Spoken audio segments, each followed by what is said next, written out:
90s के बच्चों के लिए रविवार एक त्योहार जैसा दिन होता था। सुबह स्कूल नहीं, ना पढ़ाई, ना कोई टेंशन, सिर्फ एक इंतज़ार, शक्तिमान कब आएगा।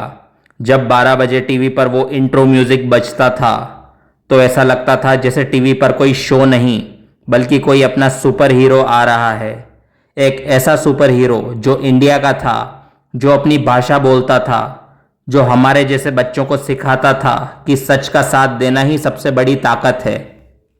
लेकिन फिर एक दिन शक्तिमान अचानक बंद हो गया, बिना प्रॉपर एंडिंग के, बिना किसी ग्रैंड फिनाले के।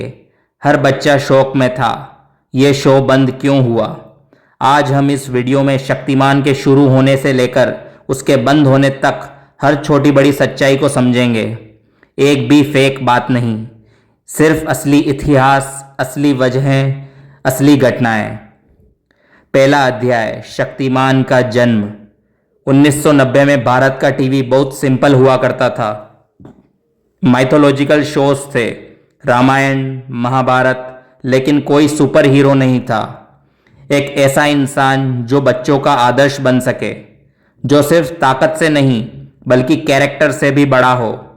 इसी सोच से मुकेश खन्ना के मन में एक विचार आया, भारत का अपना सुपर हीरो क्यों नहीं हो सकता।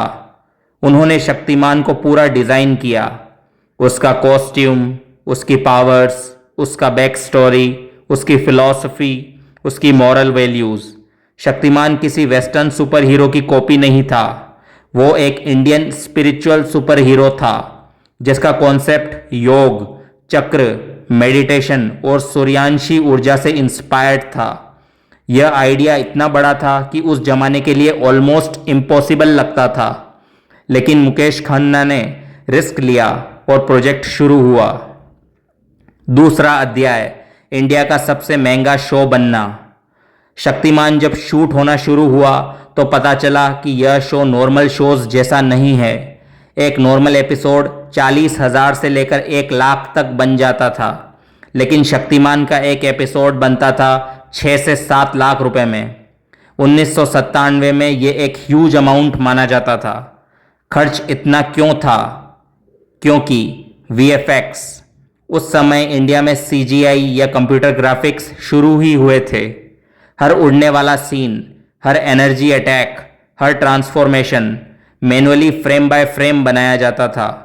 सेट्स, पावर चैम्बर, किल्विश का dark world, news office, normal rooms नहीं, कई कई दिनों में बनने वाले जायंट सेट्स थे। स्टंट्स, हर फाइट में वायर्स, हार्नेस, स्टंट एक्सपर्ट्स। उस समय इंडस्ट्री छोटी थी, इसलिए सब महंगा हुआ करता था। आउटडोर शूट्स, इंडिया के अलग अलग शहरों में शूटिंग हुआ करती थी।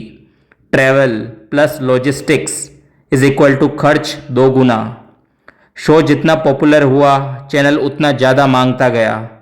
और एक्शन डालो, और वीएफएक्स डालो, और बड़े सीन्स बनाओ, बट बजट वही रहा। यानी पॉपुलैरिटी बढ़ती गई और नुकसान भी बढ़ता गया। तीसरा अध्याय, चैनल वर्सेस प्रोडक्शन, असली टकराव।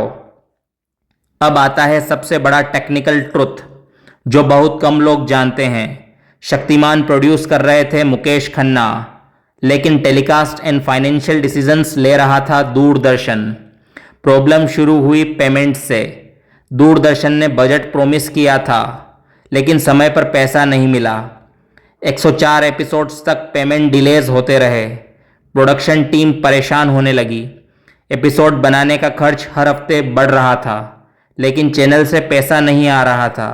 साथ ही राइट्स को लेकर भी कंफ्यूजन था। रिपीट टेलीकास्ट राइट्स किसके पास? इंटरनेशनल राइट्स कौन बेचेगा? मर्चेंडाइज यानी कि कॉस्ट्यूम, रिंग टॉयज का प्रॉफिट किसे मिलेगा? ये सब तय नहीं था। चैनल अपनी तरफ से चाहता था कि शो उनके कंट्रोल में रहे। प्रोडक्शन चाहता था कि क्रिएटिव डिसीजंस उनके साथ में हो। इस खींचतान ने शो को धीमा कर दिया। एपिसोड्स कम होने लगे, शूट रुक रुक के होने लगा। वीएफएक्स टीम बार बार डेट्स एडजस्ट कर रही थी। एक्टर्स कंफ्यूज्ड थे शूट शेड्यूल को लेकर। प्रोडक्शन धीरे धीरे टूटने लगा। चौथा अध्याय, मीडिया कंट्रोवर्सीज, तीसरा बड़ा झटका। फिर आई वो घटना जिसने सबसे बड़ा नुकसान किया। कुछ बच्चे शक्तिमान के स्टंट्स कॉपी करने लगे। कुछ रिपोर्ट्स में इंजरी की खबरें आई। मीडिया ने इसे बड़ी हेडलाइन बना दिया। बच्चे शक्तिमान बनने की चाहत में हुए जख्मी। टीवी शोज बच्चों को मिसलीड कर रहे हैं। सुपर हीरो शोज डेंजरस है। वैसे सच यह है कि ज़्यादातर रिपोर्ट्स एग्जाजरेटेड थी, लेकिन मीडिया उस समय बहुत एग्रेसिव हुआ करती थी। आरोप मुकेश खन्ना तक पहुंच गए। आपका शो बच्चों को गलत इन्फ्लुएंस दे रहा है। मुकेश खन्ना ने साफ कहा था, अगर किसी बच्चे को मेरी वजह से नुकसान होता है तो मैं शो बंद कर दूंगा। फिर उन्होंने शो में मोरल मैसेजेस डालने शुरू किए। ये स्टंट्स डेंजरस हैं, प्लीज़ कॉपी मत कीजिए। लेकिन तब तक बहुत देर हो चुकी थी। रजनीता, पेरेंट्स ग्रुप और कुछ एनजीओज भी प्रोटेस्ट करने लगे। 5वां अध्याय, प्रोडक्शन ब्रेकडाउन, अंतिम गिरावट। अब 3 बड़ी समस्याएं एक साथ आ चुकी थी। शो अत्यधिक महंगा हो गया था, चैनल से पेमेंट्स लेट आ रहे थे, मीडिया प्रेशर और कंट्रोवर्सीज नॉन स्टॉप चल रही थी। इन सब का इफेक्ट प्रोडक्शन पर पड़ा। वीएफएक्स हाउसेस ने काम रोक दिया। कुछ स्टंट डिजाइनर्स ने आगे काम करने से मना कर दिया। कुछ एक्टर्स ने डेट नहीं दी। शूट शेड्यूल टुकड़ों में बट गया। स्क्रिप्ट राइटिंग बार बार रोकी गई। प्रोडक्शन धीरे धीरे कोलैप्स होता गया। एक समय ऐसा आया जब टीम के पास ना पैसे बचे, ना ही रिसोर्सेज, ना रिक्वायर्ड सपोर्ट। फिर डिसीजन लिया गया, शो को पॉज किया जाएगा। लेकिन ये पॉज कभी वापस रिज्यूम नहीं हुआ। फैंस को लगा सीजन 2 जरूर आएगा, लेकिन अंदरूनी सच्चाई ये थी कि उसी पुरानी लड़ाइयों, बजट और डिस्प्यूट्स ने सीजन को शुरू होने ही नहीं दिया। 6वां अध्याय, मुकेश खन्ना की मजबूरी। मुकेश खन्ना हमेशा कहते थे, शक्तिमान सिर्फ शो नहीं, एक जिम्मेदारी है। जब कंट्रोवर्सीज बढ़ी, फाइनेंशियल लॉस बढ़ा और सिस्टम ने सपोर्ट करना बंद कर दिया, तो उन्होंने एक इंटरव्यू में कहा, मैं शक्तिमान तभी करूँगा जब मुझे पूरी क्रिएटिव फ्रीडम मिले और कोई बच्चा गलत इफेक्ट ना ले। सिस्टम ने वो फ्रीडम कभी नहीं दी और शक्तिमान चुपचाप टीवी स्क्रीन से गायब हो गया। 7वां अध्याय, शक्तिमान की लेगेसी।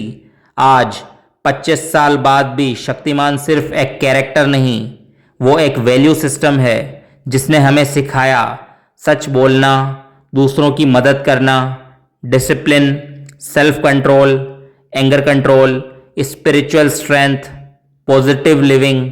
शक्तिमान वो शो था जिसने भारतीय टीवी को बदल दिया। उसने साबित किया, अगर कहानी दिल से हो तो हॉलीवुड लेवल सीजीआई की जरूरत नहीं होती। एक सच्चा मैसेज ही काफ़ी होता है। आज भी मीम्स बनते हैं, रील्स बनती है, किड्स उसे यूट्यूब पर देखते हैं, पेरेंट्स नॉस्टैल्जिया फील करते हैं। शक्तिमान आज भी जिंदा है, उस हर इंसान में जो सच का साथ देता है। अंतिम कंक्लूजन, अगर आप 90s के बच्चे हैं और आपने भी संडे को शक्तिमान देखा है, तो आप जानते हैं कि वो सिर्फ एंटरटेनमेंट नहीं था, वो हमारी बचपन की सबसे प्यारी यादें थी।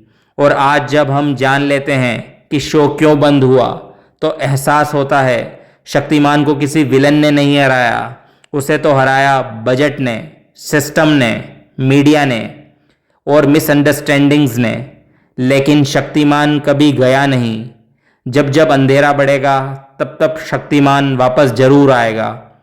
अगर आपको यह वीडियो पसंद आया हो तो वीडियो को एक लाइक और चैनल को सब्सक्राइब जरूर कीजिएगा। धन्यवाद।